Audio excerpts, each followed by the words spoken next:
সুপ্রিয় দর্শক মণ্ডলী, স্টক মার্কেট অ্যানালাইসিসের পক্ষ থেকে আপনাদেরকে স্বাগতম। আশা করি সকলে ভালো আছেন, সুস্থ আছেন। অনেক দিন পর নতুন ভিডিও নিয়ে আপনাদের সামনে হাজির হয়েছি। মনোযোগ দিয়ে এই ভিডিও দেখলে আশা করি আপনারাও উপকৃত হবেন।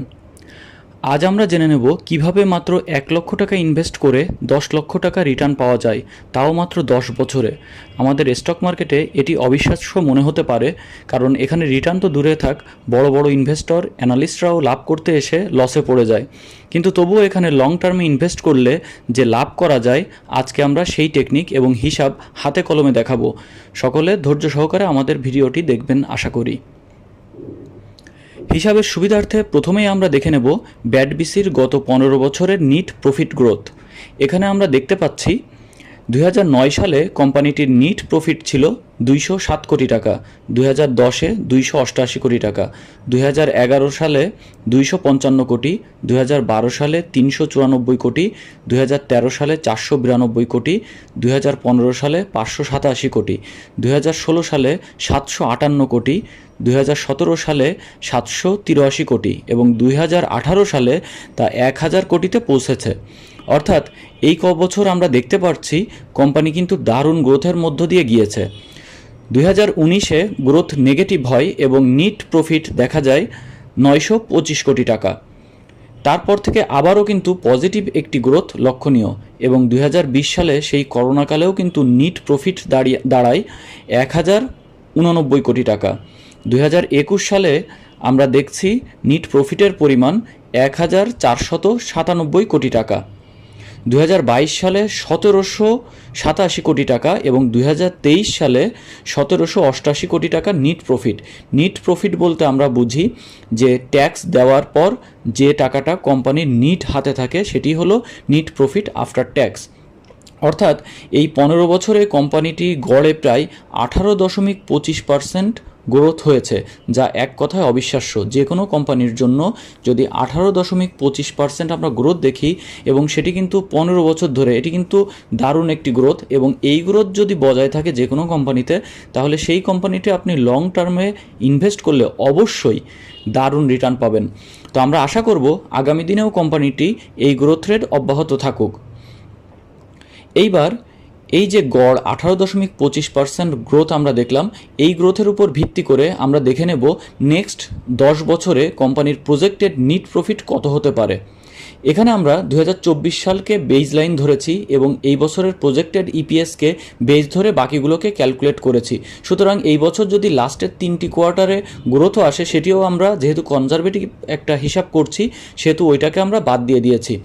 তো এখানে দেখা যাচ্ছে যদি 18.25% হারে গ্রোথ হয়, তাহলে কোম্পানিটির 2025 সালে নিট প্রফিট হবে 1954 কোটি টাকা, 2026 সালে 2310 কোটি টাকা, 2027 সালে 2732 কোটি টাকা, 2028 সালে 3230 কোটি টাকা, 2029 সালে 3820 কোটি টাকা, 2030 সালে 4517 কোটি টাকা, 2031 সালে 5341 কোটি টাকা, 2032 সালে 6316 কোটি টাকা, 2033 সালে 7469 কোটি টাকা এবং 2034 সালে 8832 কোটি টাকারও বেশি। কি মনে হচ্ছে এই যে গ্রোথ আসলেই যদি 18.25% হারে হয়, তাহলে এরপরে যদি আরও 10 বছর হিসাব করা হয়, তাহলে চিন্তা করুন যে এই নিট প্রফিটের পরিমাণ কোথায় গিয়ে দাঁড়াবে। আসলে আমরা লং টার্মে অত বেশি চিন্তা করি না, আমরা জাস্ট শেয়ার কিনি এবং বিক্রি করি। এর জন্য আমরা লং টার্মে একটা কোম্পানি কোথায় যেতে পারে সেটি আসলে আমরা অনেক সময় চিন্তাও করতে পারি না। আরও একটি জিনিস বলে রাখি যে এটি কিন্তু হলো প্রজেক্টেড একটা ভ্যালু, এটা যে হবেই তা না, বাট এটা হওয়া পসিবল। যেহেতু গত 15 বছর ধরে এরকম হয়েছে, সুতরাং পরবর্তী 10 বছরেও এটি হওয়া কিন্তু একেবারে অসম্ভব কিছু নয়, অর্থাৎ হতে পারে। তো যাই হোক, আমরা জানি কোম্পানিটির বর্তমান শেয়ার সংখ্যা 54 কোটি।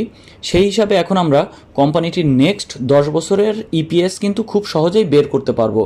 কোম্পানিটির নিট প্রফিট যদি আমাদের আগের করা হিসাব অনুযায়ী হয়, তাহলে 2025 সালে ইপিএস হবে 36 টাকা 18 পয়সা, 26 সালে 42 টাকা 79 পয়সা, 27 সালে 50 টাকা 60 পয়সা, 28 সালে 59 টাকা 83 পয়সা, 29 সালে 70 টাকা 75 পয়সা, 30 সালে 83 টাকা 66 পয়সা 31 সালে 98 টাকা 92 পয়সা, 32 সালে 116 টাকা 98 পয়সা, 33 সালে 138 টাকা 32 পয়সা এবং 2034 সালে গিয়ে এই ইপিএস দাঁড়াবে 163 টাকা 56 পয়সা।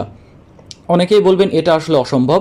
অ্যাকচুয়ালি আজ থেকে 10-15 বছর আগে যখন ব্যাডবিসির ইপিএস ছিল মাত্র 34 টাকা, তখনও কিন্তু কেউ ভাবে নাই যে এই ব্যাডবিসির ইপিএস এত বেশি বাড়বে। দেখুন এখন কিন্তু এর আগে যে ব্যাডবিসির একটি শেয়ার ছিল এখন সেটি 9 গুণ বেড়েছে, অর্থাৎ আজ থেকে 10 বছর আগে মাত্র 6 কোটি শেয়ার ছিল, এখন হয়েছে 54 কোটি।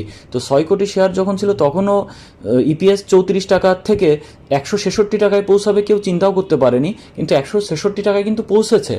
সুতরাং এখনও যারা ভাবছেন যে এখন যে 30 টাকা আছে এর থেকে কখনো 163 টাকায় পৌঁছানো অসম্ভব, এটি কিন্তু নয়, এটিও সম্ভব।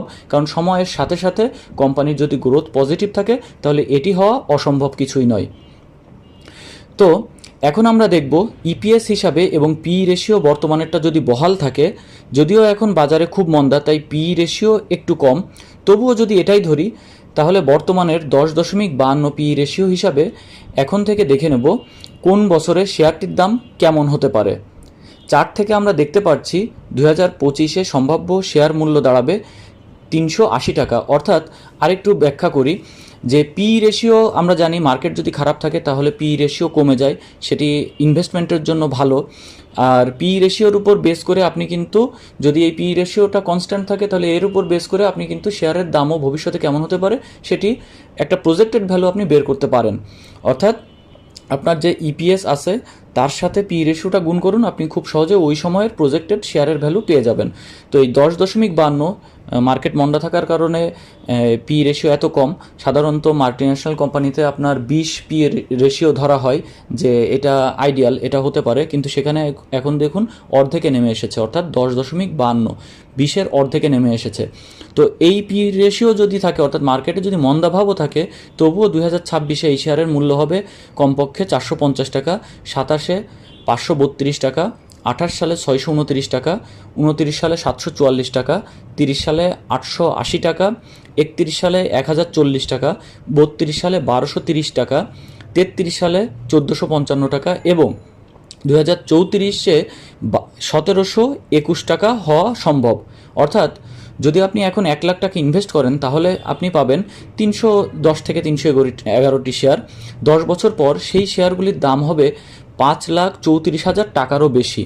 তাহলে আমরা ভিডিওতে যে বললাম আপনার টাকা হবে 10 লাখ, অর্থাৎ ভিডিওর শুরুতে আমরা বলেছিলাম যে আপনার টাকা হবে 10 লাখ, সেটি কিভাবে? এখন তো দেখছি মাত্র 5 লাখ। হ্যাঁ, সে উপায়ও আছে, সেই টেকনিক আমরা এই ভিডিওরই পরবর্তী স্টেজে জানতে পারবো। এবার কনজারভেটিভ হিসাব থেকে আরেকটু বের হই। আমরা এতক্ষণ পি রেশিও ধরেছি 10.52 মার্কেটের মন্দাভাবের কারণে। তো মার্কেট যদি অল্প একটু ভালো হয় তাহলে পি রেশিও ধরলাম যে 15। তাই যদি হয় তাহলে এই শেয়ারের ভবিষ্যৎ মূল্য এখন আমরা দেখে নেব। যারা পি রেশিও সম্পর্কে জানেন না তারা আমার বেসিক কোর্সের যে ভিডিওটি আছে সেটি দেখে নিতে পারেন। তবুও এখানে সংক্ষেপেও একটু বলে যাই, কোনো শেয়ারের প্রাইসকে তার বাৎসরিক আর্নিং অর্থাৎ ইপিএস দিয়ে ভাগ করলে যে মান পাওয়া যায় তাই হলো পি রেশিও। পি রেশিও যত কম হবে সেই শেয়ার থেকে আপনার রিটার্ন পাওয়ার সম্ভাবনা তত বেড়ে যাবে। উদাহরণস্বরূপ ব্যাডবিসির বর্তমান পিই 10.52, অর্থাৎ এর শেয়ার মূল্যকে এই বছরের ইপিএস দিয়ে ভাগ করে এই ভ্যালু পাওয়া গেছে। এখন ইপিএসের সাথে পি গুণ করলেই শেয়ারের দাম পাওয়া যায়। তাহলে বোঝা যাচ্ছে আপনি 322 টাকা দিয়ে একটি শেয়ার কিনলে আগামী 10.52 বছরে আরও 322 টাকা রিটার্ন পাবেন, অর্থাৎ আপনার শেয়ারের মূল্য ডাবল হবে। কিন্তু শেয়ার মার্কেট যখন ভালো হয় তখন ব্যাডবিসির মতো একটি মাল্টিন্যাশনাল কোম্পানির পি মাত্র 10-এ কিন্তু থাকবে না, সেটি 15 বা 20-এ চলে যাবে, এটি স্বাভাবিক। আমরা একটু কনজারভেটিভ ক্যালকুলেশনের জন্য ধরলাম আগামী 10 বছর ব্যাডবিসির পি রেশিও 15। তাহলে দেখি কোম্পানিটির শেয়ারের ভবিষ্যৎ মূল্য আসলে কত হতে পারে।